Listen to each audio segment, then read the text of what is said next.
I'd like to call the meeting to order. Let's see, so first order of business here, open up the public hearing. And Phil, are you in a situation where you could read the legal notice into the record? Yes, I can. Okay, whenever you're ready. Sorry, where is that? Is that in the packet? Yeah, Yep. there's a Hartford The lea- County one, and then I believe the Right after town that. one is the same. It's a lot easier to read. There's a column with the legal notice.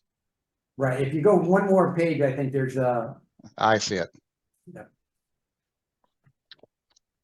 All right, so go ahead and read it. Go ahead and read it, please, Sure. yeah.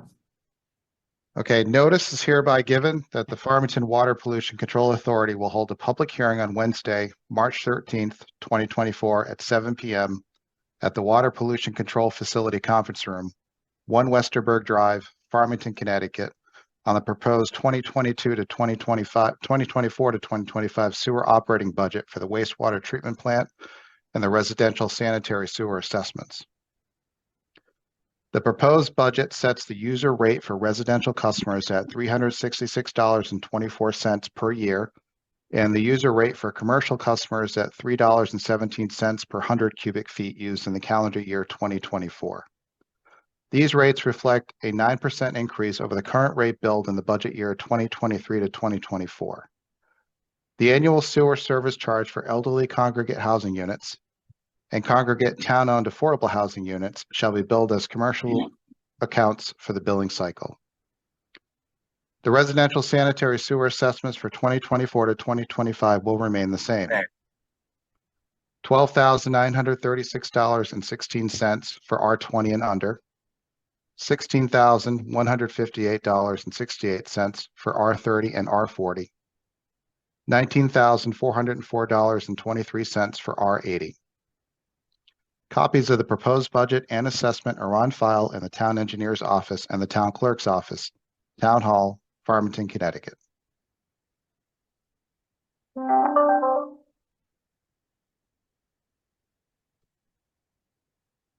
Okay, very good. Let's see, obviously, have you heard from anybody? No one? I had a discussion with Joe Kaplan, Maryland, explaining the budget. And said, okay. You don't have any detail? No. Okay. All right, so, no public. But do you wanna talk about it anymore, or you have to vote on it? Just got to vote on it. Yeah. If Then you we're have any good. questions, or anybody has any questions, it's what we talked about at the last meeting. I edited in where we had the reductions.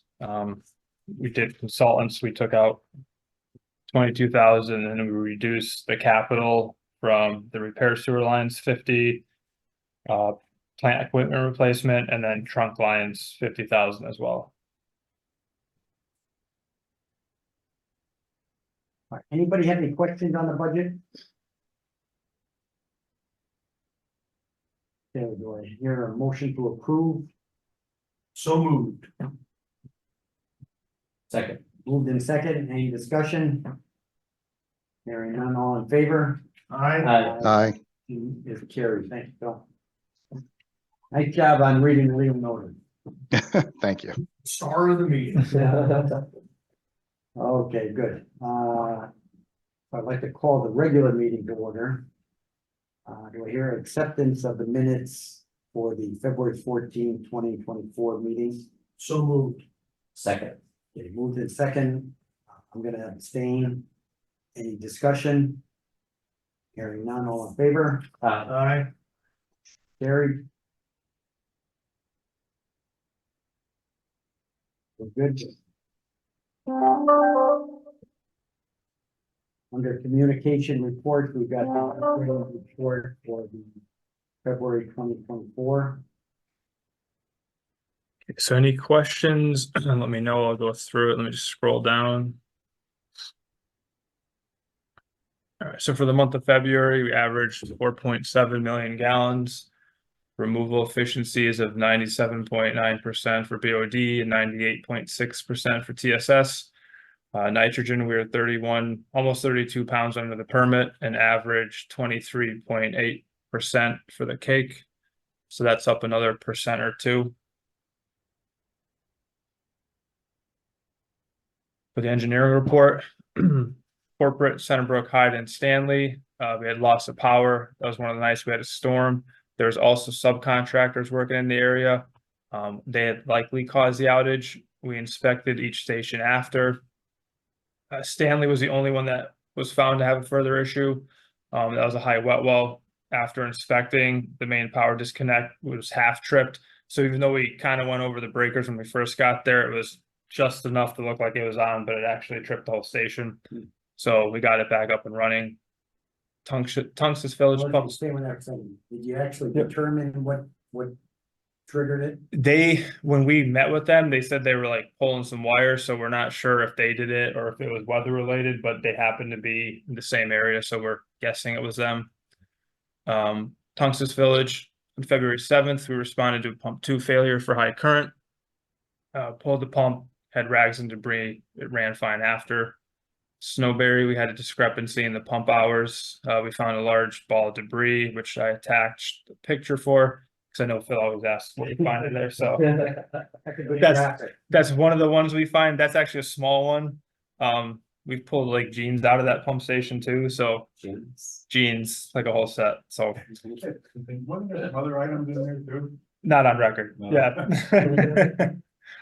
South Road Pump Station, trimmed the large shrubs that were in front of the electrical meter. Harlan and Allstate, we started and ran the generator. The only thing we have to change is we're getting a CFM drop on the gas line.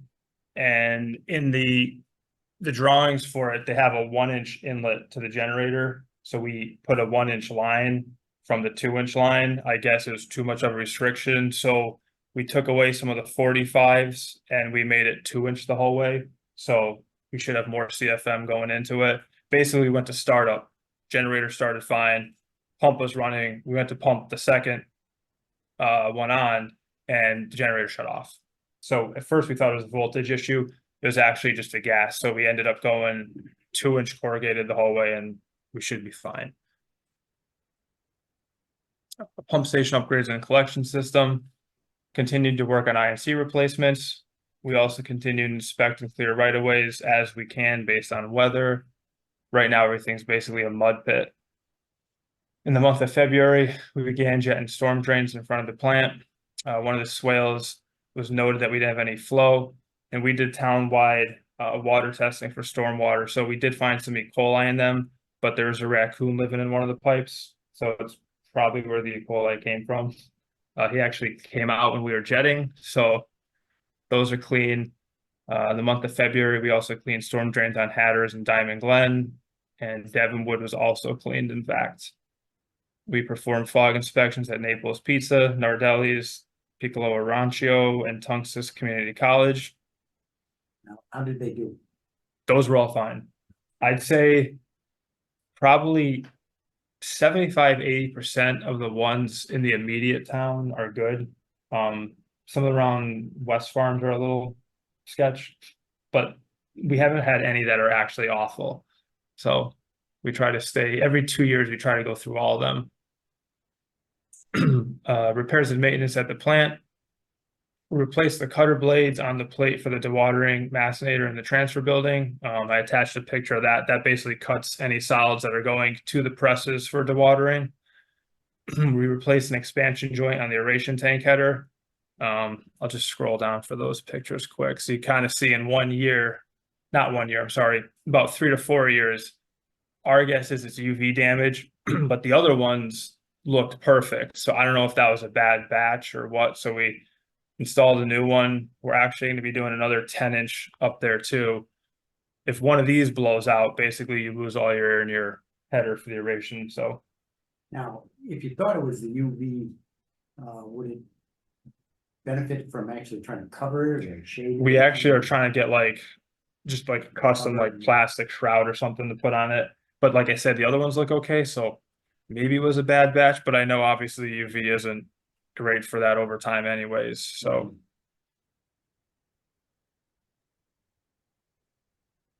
What's the life expectancy in some stuff? They say 20.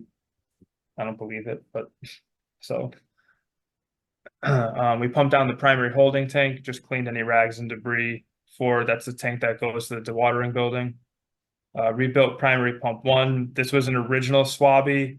And this is the one for the fermentation tank. So this one kind of runs constantly just to keep everything mixing. And we borrowed parts from the old pump, so it didn't cost us anything. We replaced the lobes, the wear back plates. February 28th, we completed the new seals and bulbs for the UV bank. We started it, tested it, actually on the last storm we had when we were doing 14 million and we were non-detect on E. coli, so should be in good shape. And then for the graphs, these are the 2 pictures. This is the macinator. This is the cutters right here. So these spin under pressure when these flow. And then, like I said, this is just from one pump, basically came out of the volute. And this is a small rag that we normally pull out.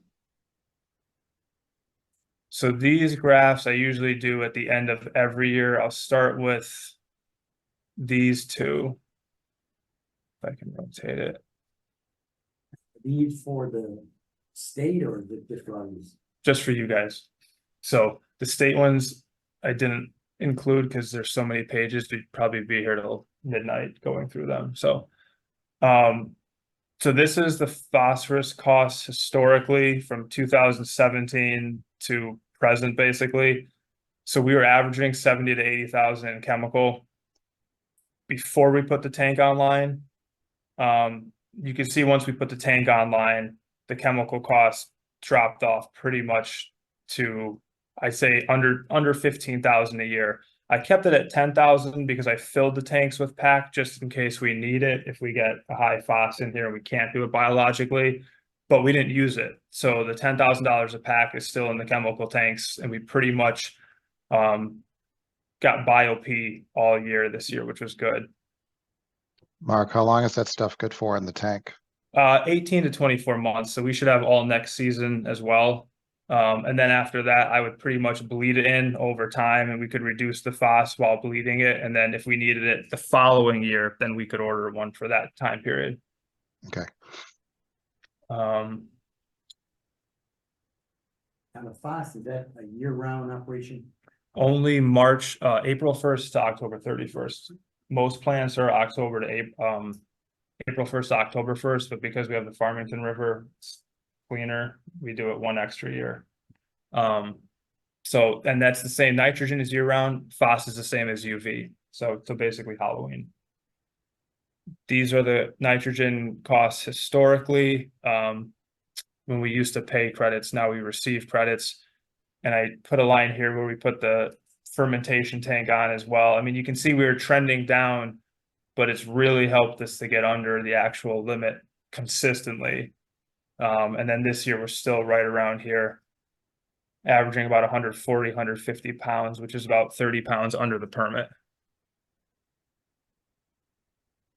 And then these 2, this basically is just showing how many total solids we're removing from the plant every year in metric wet tons in green, dry tons, and then percent solids. But the important one would be this graph.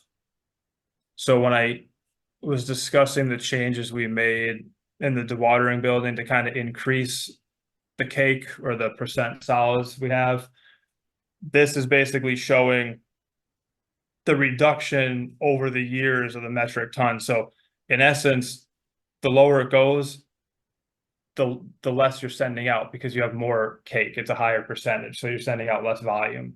So the solids might be the same, but instead of sending out 18%, you're sending out 24%.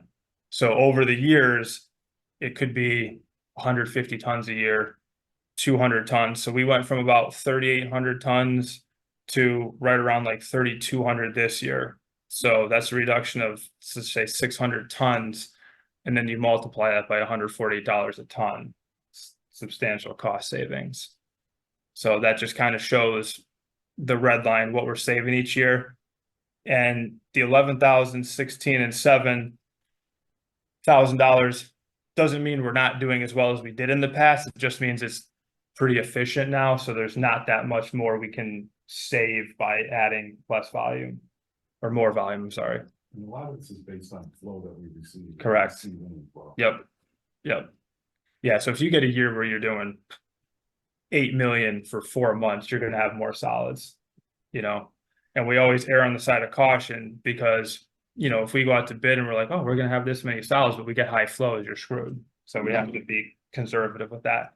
But it just shows kind of the cost savings over the years, which is good. And then next year, I would guess we're probably going to be down another 100 or 200 tons based on the changes we made in November. So with the polymer system. That should be about it. Any questions? Good job. Thank you.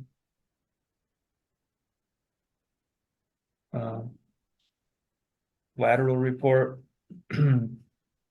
Oakland Avenue, $2,500 sewer assessment fee was paid on 23rd of June. Winding Trails, fee paid with permit. 54 Junior Road, fee paid with permit, and Bridgehampton Crossing, fee collected with the building permit. That's all I have, unless there's any questions on the graphs, pictures, or report.